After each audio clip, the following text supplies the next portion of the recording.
Supreme court में न्याय की देवी की नई प्रतिमा बुधवार को लगाई गई। ये प्रतिमा पुरानी मूर्ति जैसी नहीं है, इसमें कई बदलाव किए गए हैं। पुरानी प्रतिमा में न्याय की देवी की आंखों पर पट्टी बंधी थी और एक हाथ में तलवार और दूसरे हाथ में तराजू था।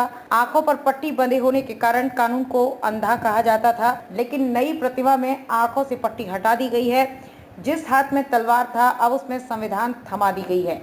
पहले की तरह जिस हाथ तराजू होता था, वो उसी तरह नई प्रतिमा में है।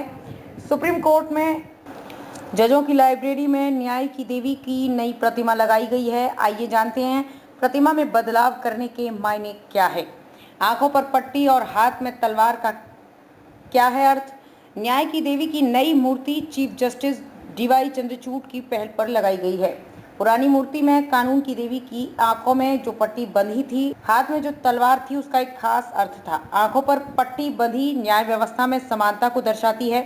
इसका मतलब है कि चाहे अमीर हो या गरीब, ताकतवर हो या निर्बल, कानून की नजर में सब बराबर है। इसका मतलब है अदालतें अपने सामने आने वाले सभी फरियादियों और वादियों की संपत्ति, शक्ति, जात, धर्म, लिंग भेद, रंग भेद तथा किसी अन्य सामाजिक स्थिति के आधार पर फैसला नहीं करती है।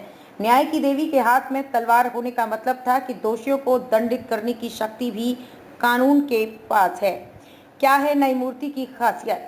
पहली, जजों की लाइब्रेरी में जो न्याय की देवी की नई मूर्ति लगी है वो सफेद रंग की है। दूसरी, नई मूर्ति के कपड़े में भी बदलाव किया गया है। भारतीय परिधान साड़ी पहनी हुई नई मूर्ति है। तीसरी, मूर्ति के सिर पर एक मुकुट भी है, जिस तरह पौराणिक कथाओं में देवियों के सिर पर मुकुट होने का वर्णन किया जाता था। चौथा, नई मूर्ति के माथे पर बिंदी लगी है, आभूषण भी नहीं मूर्ति को पहनाया गया है।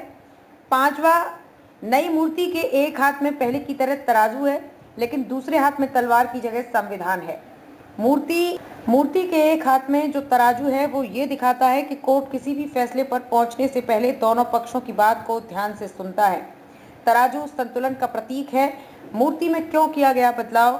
प्रधान न्यायाधीश डीवाई चंद्रचूड़ की पहल पर नई प्रतिमा लगाई गई है। सीजेआई मानते हैं कि कानून अंधा नहीं है, बल्कि कानून सभी को समान मानता है।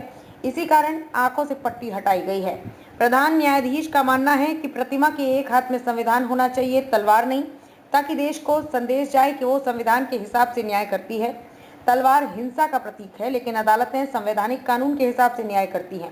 इसके अलावा इसे औपनिवेशिक विरासत को पीछे छोड़ने की कोशिश के तौर पर भी देखा जा रहा है। ठीक वैसे ही जैसे ही भारतीय दंड संहिता जैसे औपनिवेशिक कानूनों की जगह भारतीय न्याय संहिता लाकर की गई है। लेडी ऑफ जस्टिस की मूर्ति में बदलाव करना भी इसी कड़ी के तहत उठाया गया एक कदम माना जा सकता है। कहां से भारत में आई न्याय की देवी की मूर्ति? यूनान से न्याय की देवी की मूर्ति इंग्लैंड पहुंची थी। एक अंग्रेज अधिकारी वहां से इस मूर्ति को लेकर भारत आए थे। ये अंग्रेज अफसर एक न्यायालय अधिकारी थे। ब्रिटिश काल में 18वीं शताब्दी के दौरान न्याय की देवी की मूर्ति का सार्वजनिक इस्तेमाल किया गया। बाद में जब देश आज़ाद हुआ तो हमने भी न्याय की देवी को स्वीकार किया। न्याय की देवी की वास्तव में यूनान की प्राचीन देवी है, जिन्हें न्याय का प्रतीक कहा जाता है। इनका नाम जस्टिया है। इनके नाम से जस्टिस शब्द बना था। तिलक मार्ग पर जस्टिस क्लॉक एक और बदलाव किया गया है। सुप्रीम कोर्ट के सामने तिलक मार्ग पर एक बड़ी वीडियो वॉल लग गई है। इसमें हर समय सुप्रीम कोर्ट की जस्टिस क्लॉक चलती है। इससे सुप्रीम कोर्ट में मुकदमों की रियल टाइम जानकारी जानी जा सकती है।